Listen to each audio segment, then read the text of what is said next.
صرف دعا بھی کرو، اس سے انکار نہیں، لیکن صرف دعا پر اکتفا کر لینا، صرف دعا پر جو ہے اعتماد کر لینا، باقی کوئی اور کام نہیں کرنا، تمام جسم کی بدماشیاں ہم کرتے رہے اور دعا کرتے رہے، ایسی دعا تمہارے منہ پر پھینک کر مار دی جاتی ہے کہ جب تم اللہ تبارک و تعالیٰ کی نافرمانی کر رہے ہو تمہاری دعائیں قبول نہیں ہوں گی۔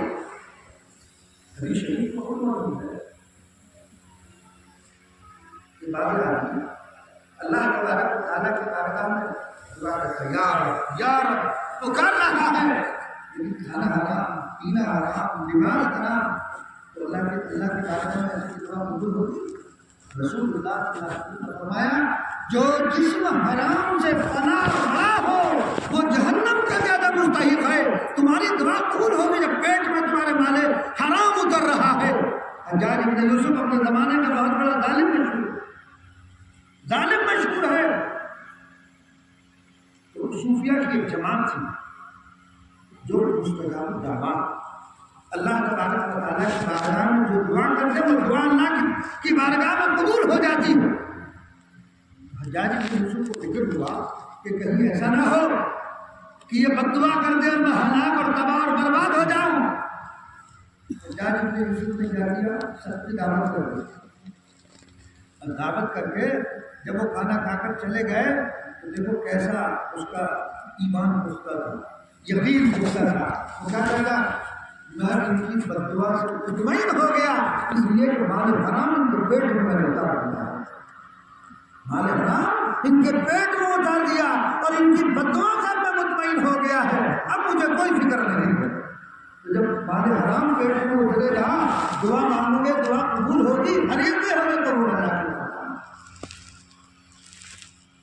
اب اللہ تعالیٰ کی نصرت نہیں آ رہی، دعائیں ہو رہی ہے، جو کام کرنے کے ہیں کیا وہ تم کر رہے ہو؟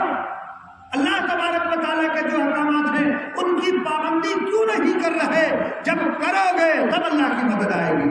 ان تنصروا اللہ ینصرکم ویثبت اقدامکم، اگر تم اللہ کی مدد کرو گے اللہ تمہاری مدد کرے گا اور خدا بندوں کو دشمن کے مقابلے میں تمہارے قدموں کو جما دے گا۔ کیا تم نے اللہ کی مدد کا سوال کیا ہے؟ کیا تم نے اللہ تبارک و تعالیٰ کے احکامات کو پورا کیا؟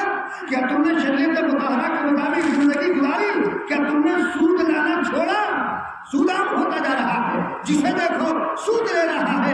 ہمارا یہ نوجوان طبقہ فائنانس پہ گاڑیاں نکال رہا ہے، موٹر سائیکلیں نکال رہا ہے، کار نکال رہا ہے، کیا وہ سود نہیں ہے؟ کیا تم نے مسئلہ معلوم کیا؟ ضرورت بے ضرورت پورا معاشرہ اس پہ ڈوبا ہوا ہے۔ تو جب سود جس کے متعلق احادیث شریفہ میں لعنت پر آئی ہے اور اس کا کم سے کم گناہ جو ہے وہ کیا ہے معلوم؟ ابن ماجہ میں روایت موجود ہے، دیکھ لینا۔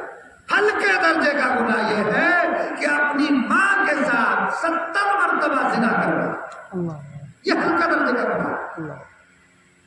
ہمارا نوجوان طبقہ خوش ہے، میرے پاس اسپلنڈر ہے، میرے پاس فلانا گاڑی ہے، کہاں سے آئی ہے؟ بینک سے نکلوا کر کے لا رہا ہے، چند پیسے دیے اور قسطوں پر گاڑی نکلوا رہا ہے، بیاج دے رہا ہے، سود دے رہا ہے اور خوش ہے۔ ایک گناہ کا کام، ایک حرام کام، اور اس پر خوش ہو رہا ہے۔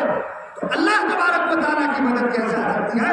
نصرت کیسے آ سکتی ہے؟ اس صورت میں جب کہ تو حرام میں مدد پوچھو۔ سود جس کے لیے اعلان جنگ ہے اللہ کا، رسول اللہ صلی اللہ علیہ وسلم کا، آج ہم کھلا اس کے اندر جو ہے مبتلا ہے۔ یہ قیامت کی علامتوں میں سے ایک بڑی علامت ہے کہ ایک زمانہ ایسا آئے گا، آقا نے فرمایا کہ لوگ اعلان سود کھائیں گے، سود میں ملوث ہو جائیں گے۔ تو جب پورا معاشرہ سود میں ملوث ہو جائے تو تمہاری نماز کہاں قبول ہوگی؟ تمہاری عبادات کہاں قبول ہوگی؟ تمہاری نمازیں کہاں قبول ہو سکتی ہے؟ تم کتنا بھی مانگو اللہ سے، جب سود تمہارے پیٹوں میں اترے گا، جب سود میں تم ملوث ہوگے تو تم بچ نہیں سکتے ہو۔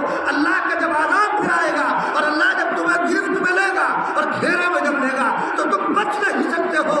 آج تم اسی گھیرے میں ہو، اللہ کی گرفت ہو، اللہ کی پکڑ میں ہو، پناہ مانگو، متوجہ ہو جاؤ، توبہ کرو۔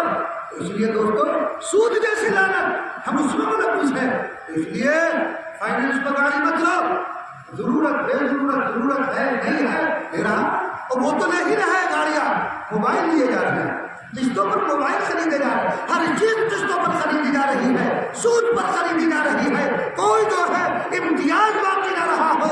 تو جو معاشرہ سود جیسی بیماری میں، خبیث ترین بیماری میں مبتلا ہو جائے، وہ پھر کبھی فلاح نہیں ہو سکتا، وہ کبھی فلاح نہیں ہو سکتا ہے۔ نبی کریم صلی اللہ علیہ وسلم پر سود کی جب حکومت نازل ہوئی، زمانے جاہلیت کو سود دیتے، کچھ لوگ کہتے ہیں کہ صاحب یہ دار ہے یہاں سود لینا جائز ہے، غلط ہے۔ مکہ اس وقت دارالحرب ہے، اور جو سود کی حرمت کی آیت ہے وہ مکی ہے، مکے میں چھوڑ دیا۔ یہ سب سے بڑی دلیل اگر خانی میں نے لکھا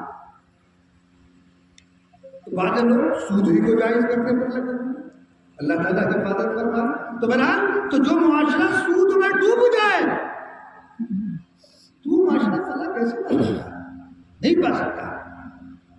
اور پھر ہمارے ہاں ایک نظام چل رہا ہے، دیکھو کان کھول کر سن رہے ہو،